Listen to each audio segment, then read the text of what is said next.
bringing justice to this reality. So one thing we must understand is that this reality is only a distraction for our true self. So to go a little bit deeper into that, we must look at the true self as like God, essentially. And it's not necessarily we are God, but God is us, as the divine creation has sourced and manifested into human form. And what's crucial to understand is we must step outside of the I. I am this, I am that, I am you, I am me, I am. Because it's not the truth what we are. It's what is now. And there's such a big difference between I am this, we are that. It has nothing to do with this.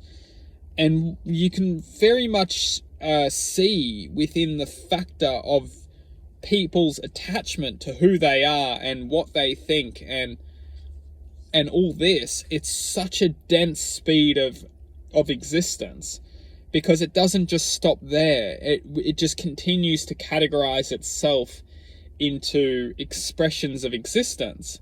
This is what's going to happen. This is what I need to do. This is how I need to prove myself. It just doesn't stop. It just keeps going on that frequency of existence.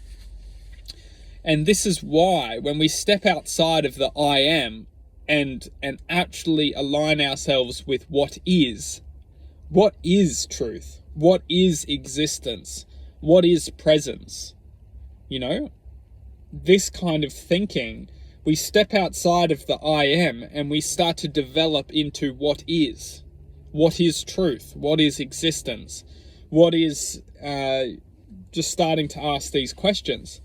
Because when we start to ask these questions, we start to align ourselves with a higher self. Because the higher self, what I refer to as the higher self, is a speed of sound. And the replica of this speed is what we call I. And that replica can be slowed down and programmed to believe anything which it wants to believe once it starts to resonate at a speed of sound where it can no longer connect to its true self. It literally becomes a replica of the true self, almost like a robot, programmed to perceive and be deceived from its true self.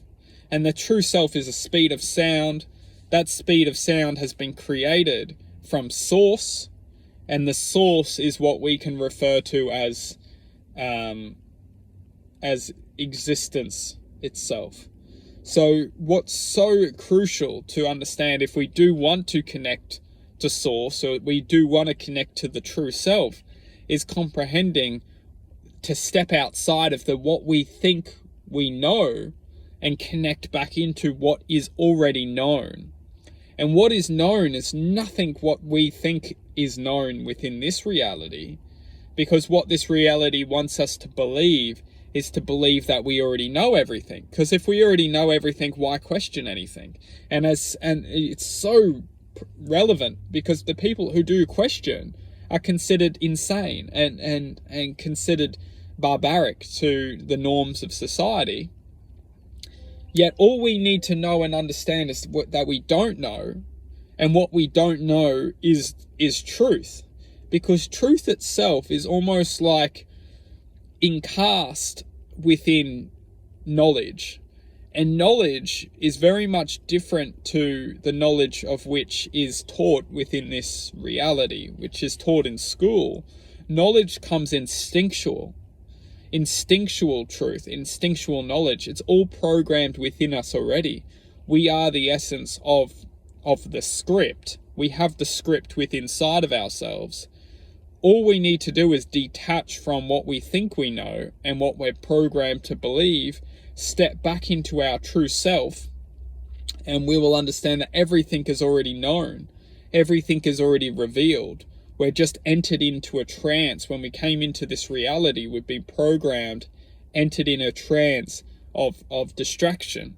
And everything that is in our lives is distracting us from the true self's knowing. Wow.